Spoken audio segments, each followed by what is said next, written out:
Hey guys, I just want to do a little update because I'm trying to start blogging what I'm actually going to, which is really cool, just for other people that kind of relate. So I went down the river today because I knew I needed just to get back into nature, and so I took the kayak out and jumped in the water, and I was just paddling along. It was really amazing. And then Spirit all of a sudden is like, okay, jump out here. I'm like, okay. So I went into the forest. I wasn't able to take my phone because, of course, it would have got wet. I would have dropped that in the pool for sure. So yeah, I got out and I was in the forest and I just started feeling, ooh, lizard. I just started feeling the energy of the forest, and I just started, you can hear the beautiful sound here. It just really gets your energy in tune with nature. And I felt the fairies around me, and I've had a connection with them for quite a while now. And they were showing me where to walk so I wouldn't cause any damage, or I wouldn't go to the wrong place, because there is shadow aspects in the bush as well. So they were trying to lead me where to go, and I was getting lots of confirmations because there was mushrooms absolutely everywhere. And they bring me to this one big tree, and you could just see a hollow right in the middle of it, and I just knew this is where they all lived. And there was just mushrooms around everywhere, and it was beautiful. They were talking to me a lot. Ended up talking to this one tree, which was amazing. I asked him if he had any advice for me, and he was just letting me know I'm very protected, because obviously I've been a bit scared of coming out with all of the things that I've been experiencing over the last few years, but they want me to start sharing my story. And I just asked the fairies if there's anything that they would like for me to bring, and they of course said honey. They said try to stop using chemicals because it really affects them in their light bodies and stuff like that. Something I've learned in the past is to always let them know before you mow if you've got fairies in your gardens and things like that. So a way to bring them in is to have a beautiful garden. They love flowers, they love lavender and certain different plants.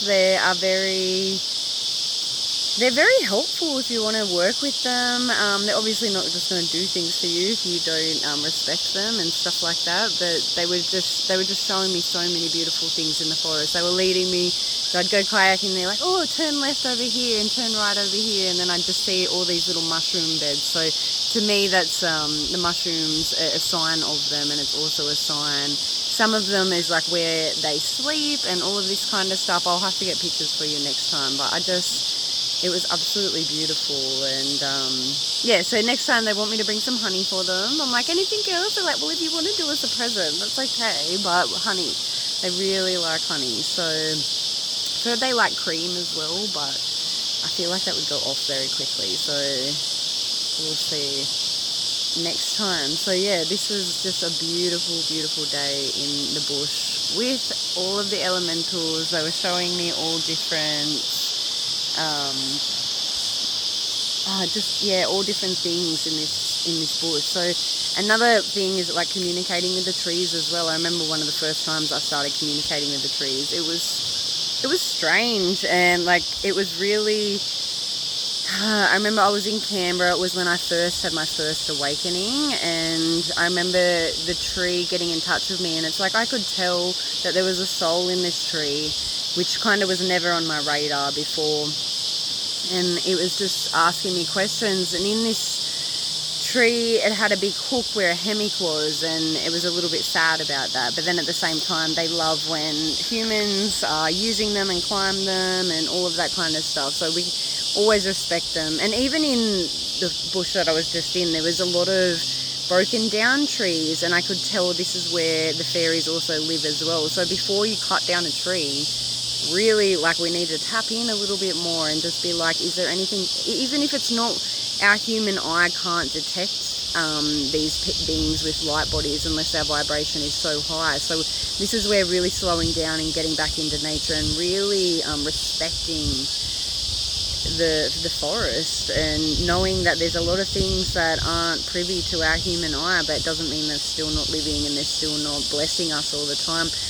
The other day, my mum lost her promise ring or something like that, and I asked them to bring it back. She was looking for it for days and weeks, and we ended up finding it just by the car, and she's like, I went out there so many times. I'm like, they bring it back for us. So they really are very special. But yeah, they don't like chemicals. They don't like things like fly spray and all of that kind of stuff. They hate when I smoke cigarettes around them. They absolutely hate it. They think it's poison. I'm like, I'm sorry, I need to give this addiction up. So yeah, as I was saying, trees, I'll do some more stories on some of the trees I've had connections with, but they're all connected underneath the ground. So like even the tree that I was just speaking to then, straight away he's like, hello Jordan. I'm like, oh, you know who I am? And he's like, of course I do. Like, and I'm like, okay, like some of the things we just have to not try to understand with our human head. I know I've had past lives where I'm really, really connected with the elementals, and I've lived in forests and stuff like that before. So